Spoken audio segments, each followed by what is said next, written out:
नमस्कार दोस्तों।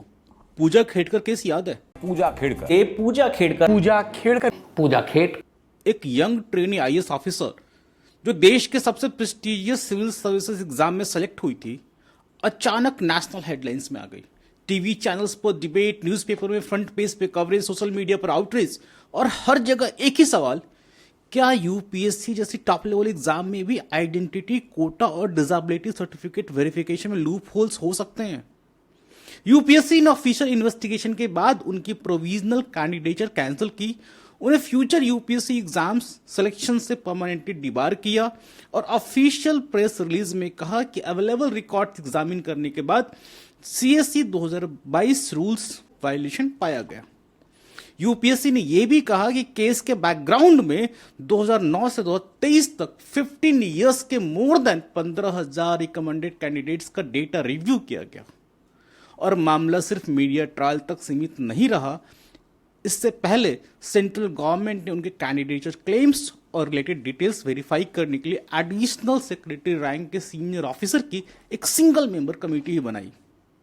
सोचिए, जब देश के सबसे बड़े एग्जाम में सिलेक्टेड कैंडिडेट्स की document, identity, attempts, quota claims और एलिजिबिलिटी पर सवाल उठ सकते हैं, तो फिर स्टेट लेवल रिक्रूटमेंट में ट्रांसपेरेंसी की डिमांड करना कोई छोटी बात नहीं है। क्योंकि गवर्नमेंट जॉब में आरक्षण एक सुविधा नहीं है, यह किसी डिजर्विंग कैंडिडेट का कॉन्स्टिट्यूशनल राइट है।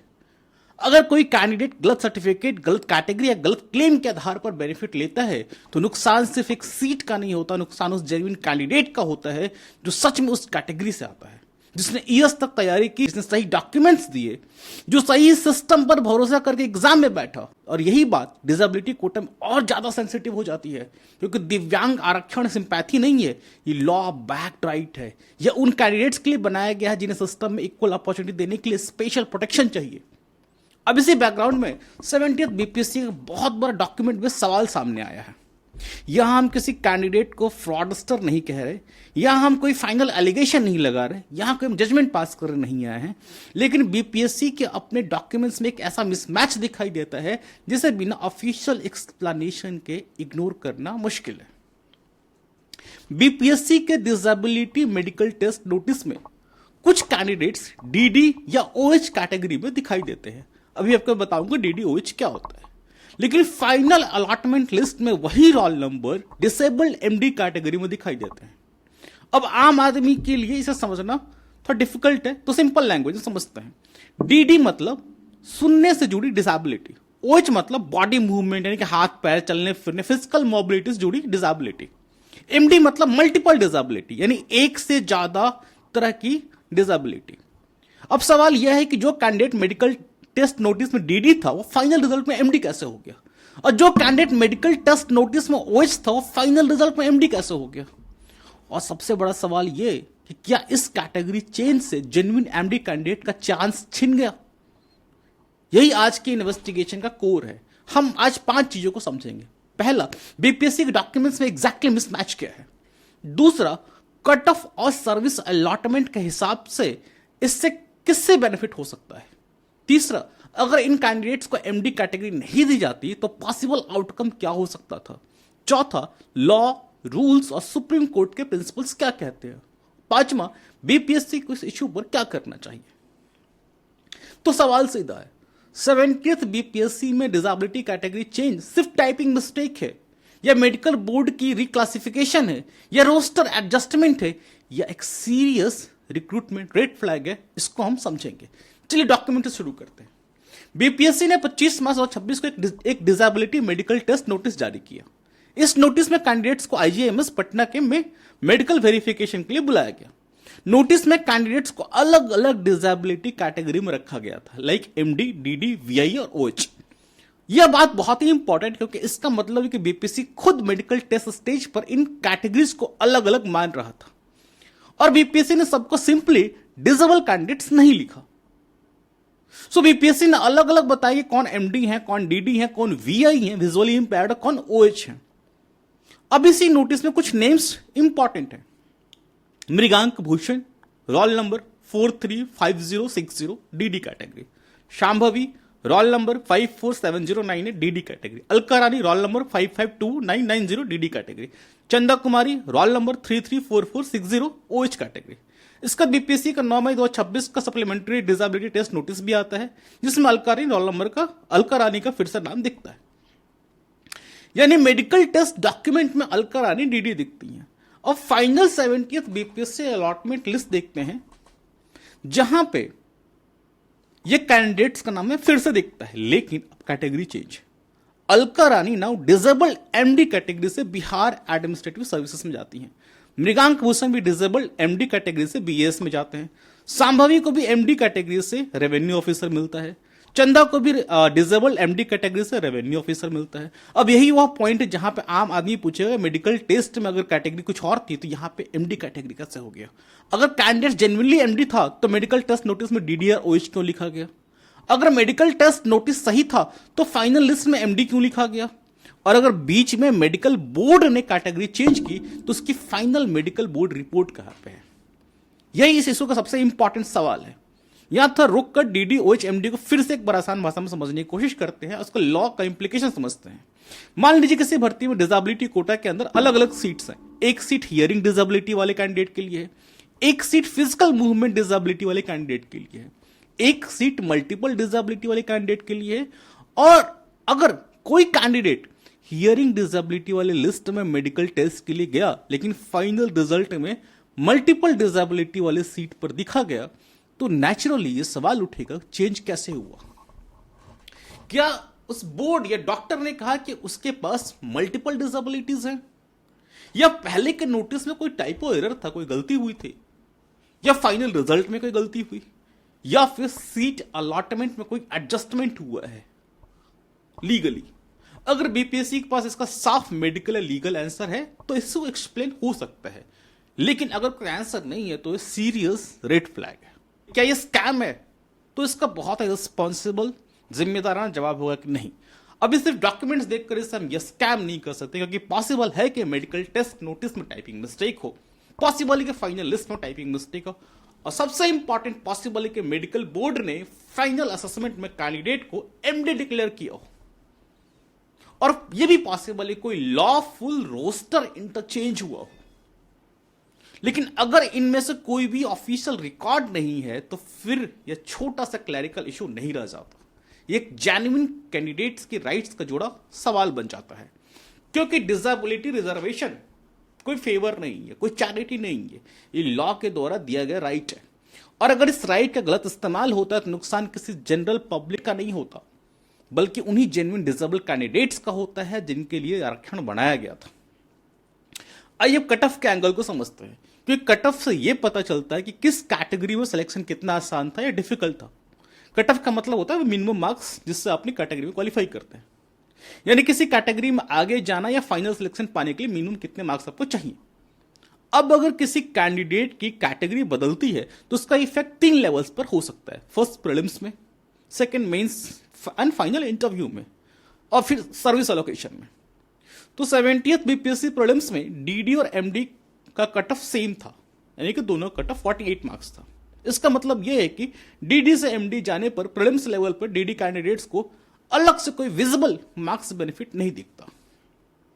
लेकिन ओएच कैटेगरी का प्रीलिम्स कट ऑफ 68 था और एमडी का प्रीलिम्स कट ऑफ 48 था। यानी अगर कोई कैंडिडेट मेडिकल टेस्ट नोटिस में ओएच था लेकिन फाइनल प्रोसेस में एमडी कैटेगरी में चला गया तो प्रीलिम्स लेवल पर ही 20 मार्क्स का डिफरेंस उसको दिखता है, और जो कि ये एक सिग्निफिकेंट डिफरेंस है। अब लिखित परीक्षा पे आते हैं, यानी कि मेंस से कट ऑफ पे। डीडी का जो कट ऑफ था 325 था और एमडी का कट ऑफ 319 था, या एमडी डीडी से 6 मार्क्स कम है। तो डीडी से एमडी जाने पर रिटर्न स्टेज में थोड़ा बेनिफिट पॉसिबल, लेकिन बहुत बड़ा बेनिफिट नहीं दिखता। लेकिन ओएच का कट ऑफ 396 था और एमडी का कट ऑफ 319, यानी डिफरेंस 77 मार्क्स का है। यानी अगर कोई कैंडिडेट एक्चुअली ओएच कैटेगरी में था लेकिन फाइनल में एमडी कैटेगरी में कंसीडर हुआ तो ये बहुत बड़ा बेनिफिट हो सकता है, क्योंकि ओएच में क्वालिफाई करने के लिए काफी ज्यादा मार्क्स चाहिए थे, जबकि एमडी में बहुत कम मार्क्स पर कैंडिडेट आगे जा सकता था। और फाइनल कट ऑफ पे आते हैं। डीडी का फाइनल कट ऑफ 384 था और एमडी का फाइनल कट ऑफ 425 था। यह इंटरेस्टिंग बात यह है कि MD final cut off DD से ज्यादा था, इसलिए डीडी से एमडी जाने में फाइनल कट ऑफ के हिसाब से डायरेक्ट मार्क्स बेनिफिट साफ नहीं दिखता। लेकिन इसका मतलब ये नहीं है कोई बेनिफिट हो ही नहीं सकता। डीडी से एमडी कन्वर्जन का बड़ा सवाल मार्क्स से ज्यादा सर्विस अलॉटमेंट और रोस्टर बेनिफिट का हो सकता है। यानी कि अब ओएच और एमडी फाइनल कट ऑफ को देखते हैं। ओएच फाइनल कट ऑफ 505 था और एमडी फाइनल कट ऑफ 425 था। यहां 80 मार्क्स का बहुत बड़ा डिफरेंस है। यानी अगर कोई कैंडिडेट मेडिकल नोटिस में ओएच तरह की फाइनल लिस्ट में एमडी कैटेगरी में आ गया और अगर इसके मार्क्स ओएच कट ऑफ से कम लेकिन एमडी कट ऑफ से ज्यादा थे तो एमडी कैटेगरी ने उससे डायरेक्ट सिलेक्शन या सर्विस बेनिफिट दिया जा सकता है। इसलिए चारों केसेस में चंदा कुमारी का ओएच से एमडी वाला केस सबसे ज्यादा आउटकम इंपैक्ट वाला रेड फ्लैग दिखता है, क्योंकि डीडी से एमडी में फाइनल कट ऑफ बेनिफिट साफ नहीं है लेकिन ओएच से एमडी में कट ऑफ बेनिफिट साफ साफ दिखता है। अब सवाल आता है अगर इन कैंडिडेट्स को एमडी कैटेगरी नहीं दी जाती तो क्या हो सकता था। पहला केस अलका रानी, मेडिकल टेस्ट नोटिस में डीडी है, फाइनल्स लिस्ट में डिसेबल्ड एमडी है, सर्विस इनको मिलता है बीएस यानी कि बिहार एडमिनिस्ट्रेटिव सर्विस। अगर अलका रानी को एमडी कैटेगरी नहीं दी जाती और वो डीडी कैटेगरी में रहती तो उन्हें डीडी रोस्टर और डीडी सर्विस अलॉटमेंट के हिसाब से कंसीडर किया जाता, जब तक मेडिकल बोर्ड उन्हें लीगली उन्हें एमडी सर्टिफाई नहीं करता। अब अगर बीएस में एमडी वैकेंसी थी और उस वैकेंसी पर अलका रानी का काउंट किया गया तो जेन्युइन एमडी कैंडिडेट पूछ सकते हैं कि हमारी कैटेगरी की सीट पर डीडी लिस्टेड कैंडिडेट कैसे आ गया। दूसरा केस है मृगांक भूषण का, मेडिकल टेस्ट नोटिस में डीडी, फाइनल लिस्ट में डिसेबल्ड एमडी, सर्विस बीएस। यह भी बहुत इंपॉर्टेंट है कि Bihar administrative service high preference service है। अगर वह डीडी कैटेगरी में ही रहते तो एमडी सीट्स में उनका काउंट क्वेश्चनेबल होता, अनलेस कि फाइनल मेडिकल बोर्ड रिपोर्ट उन्हें एमडी डिक्लेयर करती है। तीसरा केस है शांभवी का, मेडिकल टेस्ट नोटिस में डीडी, फाइनल लिस्ट में disabled MD, service revenue officer. Revenue officer भी बहुत ही इंपॉर्टेंट सर्विस है। अगर शांभवी डीडी कैटेगरी में ही थी तो रेवेन्यू ऑफिसर में एमडी रोस्टर सीट पर उनका फाइनल अलॉटमेंट तभी लीगली क्लीन होगा जब मेडिकल बोर्ड ने उन्हें एमडी सर्टिफाई किया होगा या फिर लॉफुली कोई इंटरचेंज हुआ होगा। चौथा केस चंदा कुमारी, मेडिकल टेस्ट नोटिस में ओएच और फाइनल लिस्ट में disabled MD, service revenue officer. यह केस कट ऑफ इंपैक्ट की वजह से ज्यादा सीरियस दिखता है क्योंकि ओएच और एमडी के कट ऑफ में बहुत बड़ा अंतर था। जैसे कि ओएच का लिखित 396, MD 319, OH final cut off 505, MD final cut off 425 final. इसका मतलब यह है कि अगर चंदा कुमारी को ओएच कैटेगरी में ही कंसीडर किया जाता तो पॉसिबल है कि उन्हें अलग रिजल्ट मिलता, लेकिन इसका फाइनल आंसर तभी मिलेगा जब उनके एक्चुअल मार्क्स सामने आएंगे। अब अगर ये कैंडिडेट्स एमडी सीट्स पर नहीं आते तो किसे चांस मिल सकता था? बड़ा जेन्युइन सा क्वेश्चन है। इसके एग्जैक्ट आंसर देने के लिए हमें 3 डॉक्यूमेंट्स चाहिए। एक तो कैंडिडेट वाइज मार्क्स चाहिए, सर्विस प्रेफरेंस लिस्ट चाहिए और सर्विस वाइज पीडब्ल्यूडी रोस्टर चाहिए। इसके बिना हम और फाइनल हम कुछ कह नहीं सकते। लेकिन लॉजिकल पॉसिबिलिटी यह है कि जेन्युइन एमडी कैंडिडेट्स यानी जिन कैंडिडेट्स को मेडिकल नोटिस में ओरिजिनल एमडी कैटेगरी में रखा गया था उनको बेटर सर्विस मिल सकती थी। फॉर एग्जाम्पल, अगर एमडी कैटेगरी के बीएस या रेवेन्यू ऑफिसर सीट किसी डीडी ओएच लिस्टेड कैंडिडेट को दे दिया गया तो ओरिजिनल एमडी कैंडिडेट ये कह सकते हैं कि मेरी कैटेगरी के वैकेंसी पर मुझे कंसीडर क्यों नहीं किया गया। मेडिकल टेस्ट नोटिस में ओरिजिनल एमडी कैंडिडेट्स का ऑडिट जरूरी है। जिस ओरिजिनल एमडी कैंडिडेट्स को लोअर सर्विस मिली ये जो फाइनल अलॉटमेंट में पीछे रह गए उनके मार्क्स और प्रेफरेंस के साथ कंपेयर करना होगा, तभी एग्जैक्ट पता चलेगा कि कैटेगरी कन्वर्जन से किसका नुकसान हुआ। अब लॉ के बारे में बात करते हैं। इंडिया में डिसेबिलिटी रिजर्वेशन का मेन लॉ है rights of person with disability act 2016 यानी कि आरपीडब्ल्यूडी एक्ट।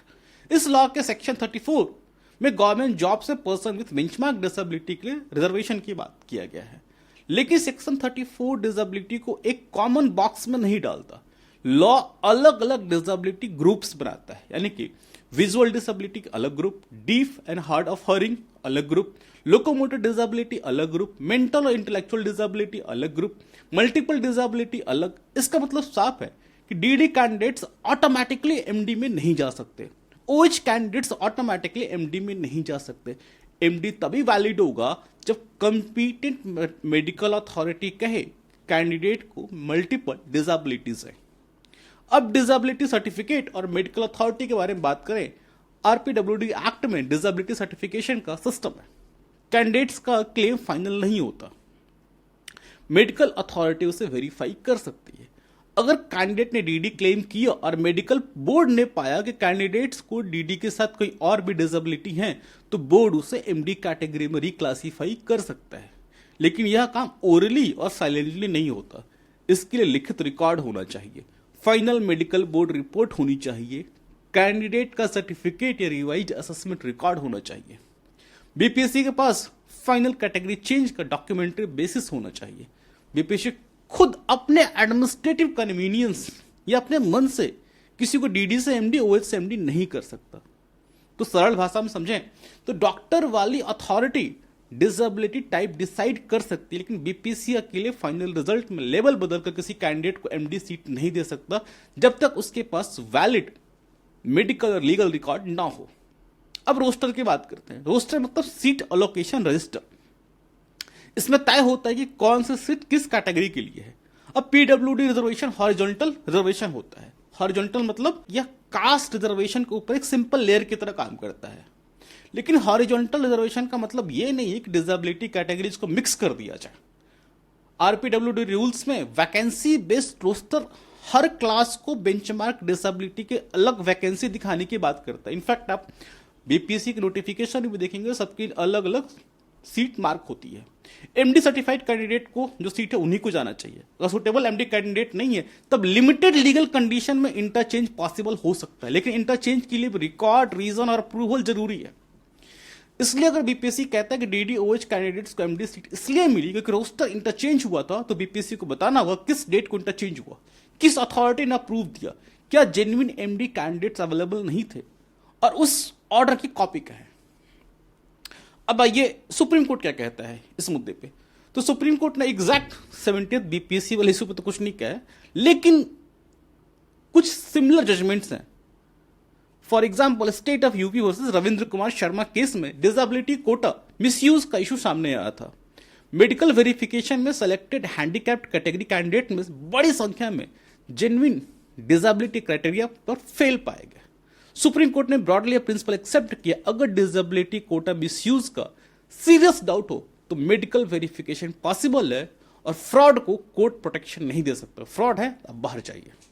इस प्रिंसिपल को यहां अप्लाई करें तो बीपीएससी से फाइनल मेडिकल रिपोर्ट मांगना बिल्कुल जस्टिफाइड है। बीपीएससी इस बात को पब्लिकली इशू कर दिखा, मेडिकल बोर्ड ने इनको रिक्लासीफाई किया। दूसरा principal Anil Kumar Gupta versus state of UP से ही। इस केस में सुप्रीम कोर्ट ने हॉरिजॉन्टल रिजर्वेशन को प्रॉपरली अप्लाई करने की बात कही थी। सिंपल लैंग्वेज में इसका मतलब यह है कि स्पेशल रिजर्वेशन कैटेगरीज को गलत तरीके से एडजस्ट करके जेन्युइन कैंडिडेट को नुकसान हो सकता है, इसलिए अथॉरिटीज को आरक्षण एडजस्टमेंट बहुत ही केयरफुली करना होगा। इस प्रिंसिपल को 70th बीपीएससी इशू पर अगर अप्लाई करें तो कोर क्वेश्चन यह है कि अगर एमडी सीट्स पर डीडी ओएच लिस्टेड कैंडिडेट्स बैठाया गया है तो जेन्युइन एमडी कैंडिडेट्स अगर अवेलेबल थे तो क्या जेन्युइन एमडी कैंडिडेट्स का राइट अफेक्ट हुआ, ये लीगल क्वेश्चन है। अब बीपीएससी से बहुत ही सिंपल गुजारिश है कि बीपीएससी इन चारों मिसमैच वाले केसेस को ध्यान दे, इनका ऑफिशियल क्लैरिफिकेशन दे। बीपीएससी को बता देना चाहिए कलका रानी, मृगांक भूषण, शांभवी और चंदा कुमारी फाइनलिस्ट में एमडी कैसे दिखे, जबकि मेडिकल टेस्ट नोटिस में वो डीडी ओएच कैटेगरी में थे। बीपीएससी को final IGIMS medical board report public करनी चाहिए या कम से कम अफेक्टेड कैंडिडेट्स को उपलब्ध करानी चाहिए। बीपीएससी को बताना चाहिए कैंडिडेट्स ने अपने एप्लीकेशन फॉर्म में कौन सी डिसेबिलिटी कैटेगरी क्लेम की थी। बीपीएससी को ओरिजिनल डिसेबिलिटी सर्टिफिकेट और यूडीआईडी डिटेल्स वेरीफाई करनी चाहिए। बीपीएससी को सर्विस वाइज पीडब्ल्यूडी रोस्टर दिखाना चाहिए, खास करके बीएस और रेवेन्यू ऑफिसर के लिए। बीपीएससी को बताना चाहिए कि एमडी सीट्स पर कौन कौन से कैंडिडेट्स कंसीडर्ड हुए और क्या कोई ओरिजिनल एमडी कैंडिडेट उनसे नीचे रह गया या बेटर सर्विसेज से वंचित हो गया। अगर कैटेगरी चेंज मेडिकल बोर्ड ने किया था तो मेडिकल बोर्ड का रिपोर्ट दिखाया जाए। अगर मेडिकल टेस्ट नोटिस में गलती थी तो करेक्शन नोटिस जारी किया जाए। अगर फाइनल लिस्ट में गलती है तो कॉरिंडम जारी किया जाए। अगर रोस्टर इंटरचेंज हुआ था तो उसका लीगल ऑर्डर दिखाया जाए। अगर कोई कैंडिडेट गलत सर्टिफिकेट या गलत कैटेगरी बेनिफिट लेकर आया, आरपीडब्ल्यूडी एक्ट के तहत उचित कार्रवाई होनी चाहिए। निष्कर्ष में बात करें, यह मामला कोई प्रूवन स्कैम नहीं है, लेकिन नॉर्मल भी नहीं है, क्योंकि डॉक्यूमेंट्स में साफ मिसमैच दिख रहा है। तो मेडिकल टेस्ट नोटिस में डीडीओएच, फाइनल में डिसेबल्ड एमडी। तो इस मिसमैच से 3 बड़े सवाल पैदा होते हैं। पहला सवाल है, क्या बीपीएससी ने कैटेगरी चेंज प्रॉपरली वेरीफाई किया है? दूसरा, क्या जेन्युइन एमडी कैंडिडेट्स का चांस इससे प्रभावित हुआ? और तीसरा, अगर सब कुछ सही है तो बीपीएससी कैटेगरी चेंज का रीजन अब तक पब्लिक क्यों नहीं किया है? पब्लिक रिक्रूटमेंट में ट्रांसपेरेंसी ऑप्शनल नहीं है, ये जरूरी है, ये मैंडेटरी है।